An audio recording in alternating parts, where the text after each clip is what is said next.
السلام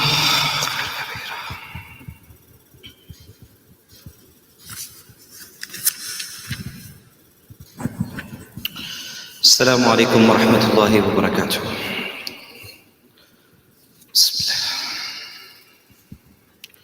بسم الله الرحمن الرحيم نحمده ونصلي على رسوله الكريم أما بعد سبحانك لا علم لنا إلا ما علمتنا إنك أنت العليم الحكيم رب اشرح لي صدري ويسر لي أمري واحلل عقدة من لساني يفقهوا قولي.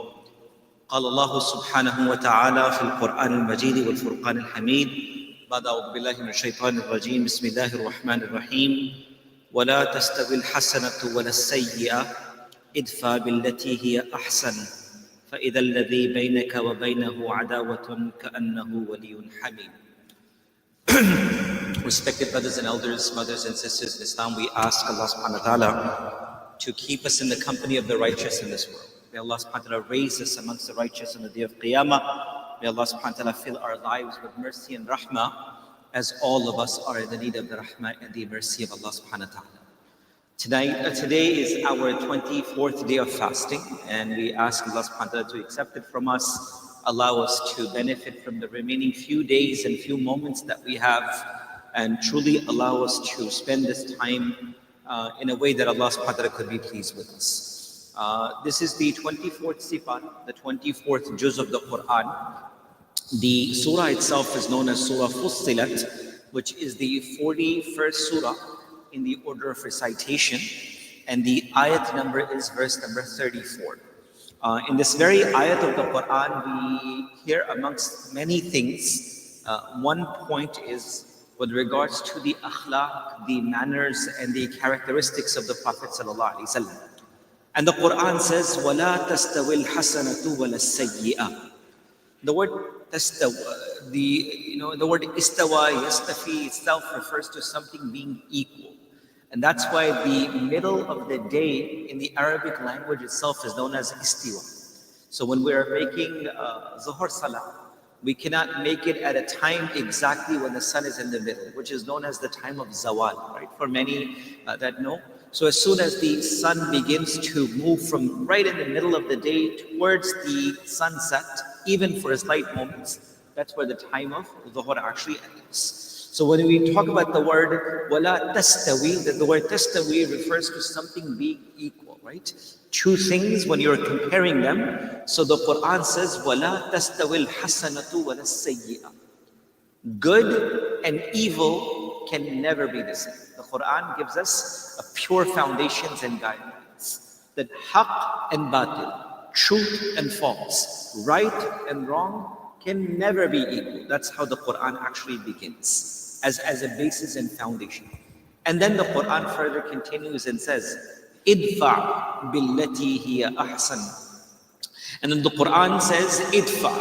Idfa in Arabic means to repel something. Something is coming towards you and you want to get rid of it, or something you want to turn away from you, or move away from you, or move something that the direction towards you towards something else. So the Quran says, idfa billati hiya ahsan, repel or move evil by something that is greater than that. Meaning if something is coming to you with evil and wrong, exchange it with something that is right and correct. Meaning, do not approach evil with evil. Do not treat bad with bad. Do not treat falsehood with falsehood, but treat it with something greater. Idfa billati hiya ahsan. Exchange the wrong with something greater than that. Ahsan in excellence. And then the Quran tells us the third final point, فَإِذَا الَّذِي بَيْنَكَ وَبَيْنَهُ عَدَاوَةٌ.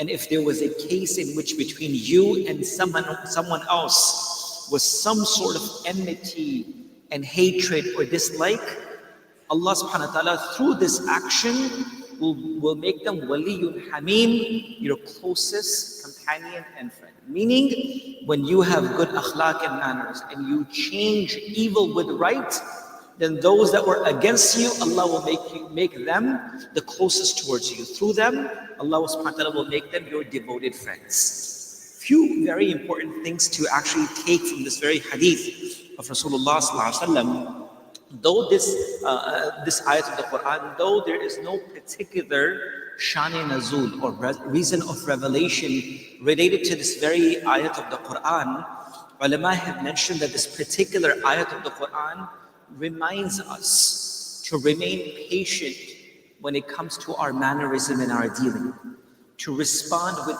kindness in all aspects of our lives, and to really embody the noble akhlaq and the manners of the Prophet sallallahu alaihi wasallam. And dear brothers and sisters, the month of Ramadan is really to learn the akhlaq of the Nabi of Allah sallallahu alaihi wasallam. While we are fasting, while we are praying, while we're giving our sadaqah, our charity, it's one of the greatest times to really embody the true akhlaq and the manners of the Prophet ﷺ.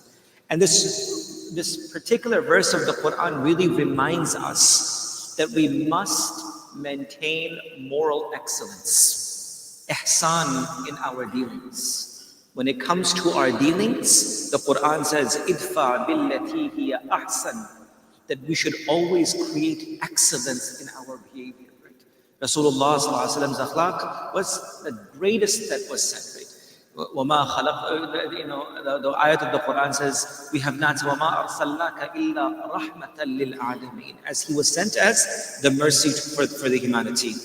Particularly, not only at just general stages, but the greatest akhlaq is in the time of hostility, in the times of difficulty, when someone is not ready to lend you the best of their akhlaq and manners. And then in exchange, you show them akhlaq. This is what the Quran is teaching. It's very easy to smile at someone who smiles at you. It's very easy to give someone that provides for you. But someone who turns their face away, and you can say salam to them for the sake of Allah subhanahu wa ta'ala. Someone treats you in a manner that is not right, and you treat them with the akhlaq of the Prophet Muhammad sallallahu alaihi wasallam. So the Quran is teaching us moral excellence. The Quran is teaching us the pinnacle of akhlaq. And that's why the Nabi of Allah ﷺ, when it came to dealing with people, he said, shall I not tell you the akhlaq of awwaleen and akhareen, the best of those that came before us and the best of those that will come after us? And then Rasulullah ﷺ said, silman qata'at wa'fu amman dhalamak wa ahsan ila man asa alayk. If you can do three things, you have the best of akhlaq. Silman qata'at, join with those who cut ties with you.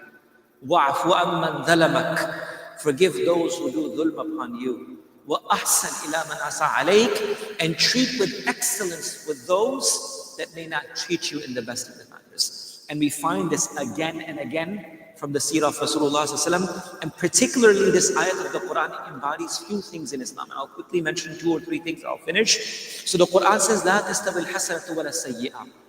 Good and evil will never be the same. Meaning, if you feel that someone is doing evil, and you can bring the same evil and you will be okay, no, it's not right. Haqq and batil, truth and false, right and wrong can never be equal in the eyes of Allah subhanahu wa ta'ala. And always exchange evil with something greater from your side.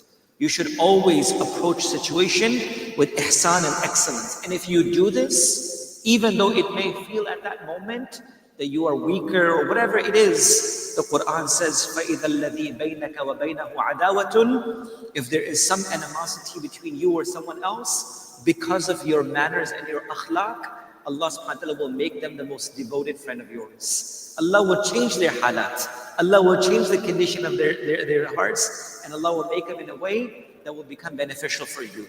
And we find this from the seerah of Rasulullah ﷺ. Abu Sufyan radiallahu anhu, years of enmity, years of animosity, years of opponence towards Islam, but subhanAllah, Allah subhanahu wa ta'ala allowed him to embrace Islam. And how did Abu Sufyan radiallahu anhu accept Islam? It wasn't by pushing him or forcing him or anything. And the only reason itself was the immense kindness of the Nabi of Allah turned his heart. The wife, Hinda, who was the one that took the liver of Hamza radiallahu anhu and she bit it on the day of Uhud, revenging the death of her father. And she accepted Islam on the day of Fatah Makkah, when she saw the akhlaq of the Nabi of Allah. She hid inside her house, hiding and saying, I cannot see them now, the Muslims have taken over. What's going to happen to us? But when she saw the akhlaq and the manners. Idfa billati hiya ahsan.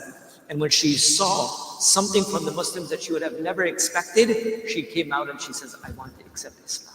Allah subhanahu wa ta'ala changed the hearts of those that were the greatest of the enemies to some of the most devoted of the individuals because of treating them with excellence rather than in bad ways. Umar bin Khattab radiallahu anhu, the akhlaq that led Umar radiallahu anhu towards Islam.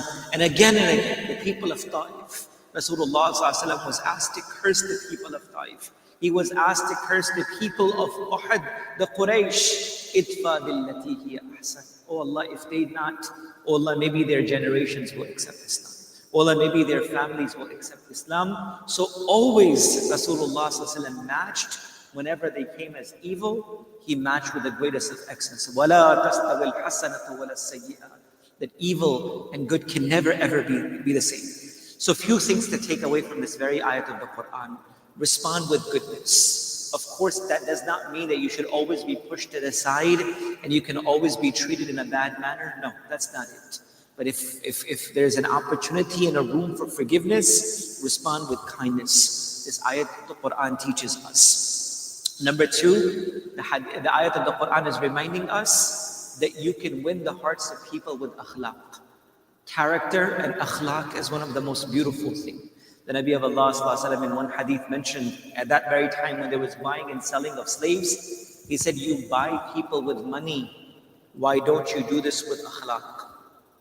Why don't you have the love of the people that will allow you to have much better access with your akhlaq than anything else? So the number two thing that the Quran teaches us is winning the hearts of people with akhlaq. Number three, this ayat of the Quran is teaching us to control our anger and also our ego as well. This is very, very important.